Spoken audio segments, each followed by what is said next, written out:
Oi, pessoal, bem-vindos a mais um Deep Dive. Hoje o mergulho é num versículo bem conhecido, Provérbios 14:12. Aquele que diz: Há caminho que ao homem parece direito, mas o fim dele são os caminhos da morte. A nossa fonte aqui é uma análise teológica, bem exegética mesmo. Isso. E é um versículo que, nossa, dá muito pano pra manga, né? Total. A nossa missão aqui é, desvendar essa tensão. Como assim algo parece certo, parece lógico pra gente, e o resultado final é morte? Exato. A fonte que a gente está usando explora justamente isso. Essa ideia de que, olha, só porque parece bom, ou até porque a intenção é sincera, isso não garante nada, né? É bem contraintuitivo. Vamos desempacotar isso então. Começando pela primeira parte. Há caminho que ao homem parece direito. A análise foca muito aqui, né? Nessa coisa da nossa percepção. Muito. A análise bate bastante na tecla da subjetividade. O que é direito pra mim, pra você, é baseado na nossa lógica limitada, nos nossos sentimentos, né? E aí que mora o perigo, segundo a fonte. O tal do auto-engano. Exatamente. Porque a consequência que o provérbio descreve é pesada, mas o fim dele são os caminhos da morte.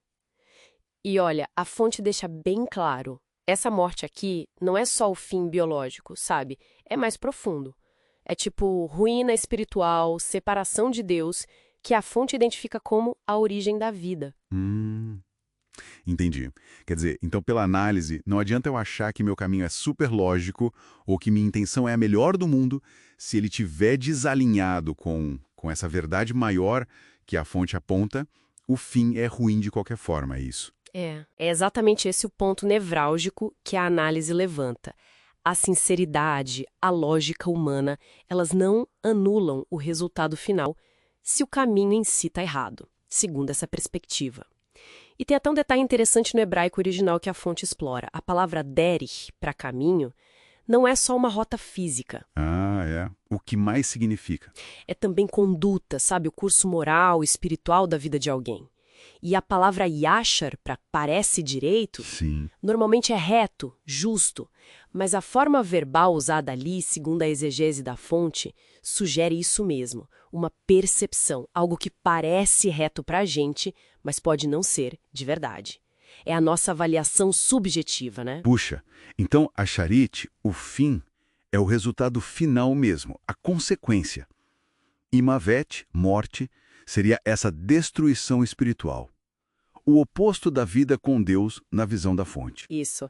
A análise conecta tudo isso com o grande tema da literatura de sabedoria, né? Aquela escolha constante. Seguir a sabedoria divina, que leva à vida, ou a loucura humana que leva, bom, à morte. Faz sentido. E a fonte cita outros textos para reforçar isso. Sim, sim. Menciona, por exemplo, o Salmo 1, que contrasta o caminho do justo e do ímpio, e Jeremias 17:9. Ah, o do coração enganoso? Esse mesmo. A fonte usa para argumentar que o nosso próprio coração, nossa intuição, pode nos enganar. É a raiz do auto-engano. E também Isaías 55, que fala como os pensamentos e caminhos de Deus são diferentes, mais altos que os nossos. E até uma menção rápida a Mateus 7, da porta estreita e da porta larga. As duas portas, os dois caminhos, os dois destinos. Reforçando a ideia central. Exato. Tudo apontando para essa distinção fundamental. Tá, entendi a análise da linguagem e as conexões. Mas assim, pensando nas implicações, o que essa análise teológica toda quer dizer na prática? Qual o recado principal que a fonte tira disso? Olha, a análise sintetiza em alguns pontos bem fortes. Primeiro, a questão da soberania de Deus. Só Ele, nessa visão, sabe qual é o verdadeiro caminho direito. Certo. Segundo, por causa da nossa natureza decaída, como a teologia da fonte descreve, a gente tem uma dificuldade real, inerente, de discernir esse caminho certo sozinhos. Aquele coração enganoso de Jeremias? A gente precisa de ajuda externa, então. Basicamente. E aí entra a terceira implicação que a análise destaca, a necessidade da revelação.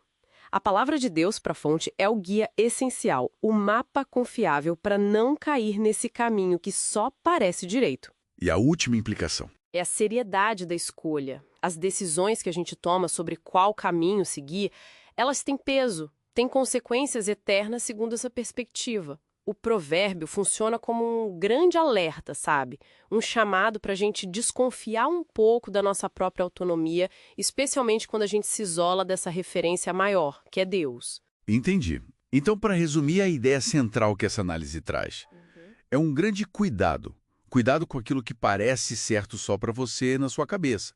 Nosso julgamento tem limites, pode nos levar para o buraco, se não estiver calibrado por essa sabedoria divina que a fonte apresenta como revelada. É isso. Exatamente isso. É um chamado à humildade, né? Intelectual e espiritual. E, seguindo a própria lógica dessa análise que a gente viu, fica uma pergunta interessante para a gente pensar depois, né? Qual? Se a fonte está dizendo para a gente desconfiar do nosso julgamento quando ele não está alinhado com a revelação divina, que critérios dentro dessa mesma visão teológica a gente poderia usar para saber se o nosso caminho atual está mesmo parecendo direito aos olhos de Deus e não só os nossos?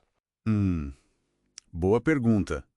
Como saber se o nosso parece direito coincide com o é direito de Deus? Pois é, fica aí para reflexão.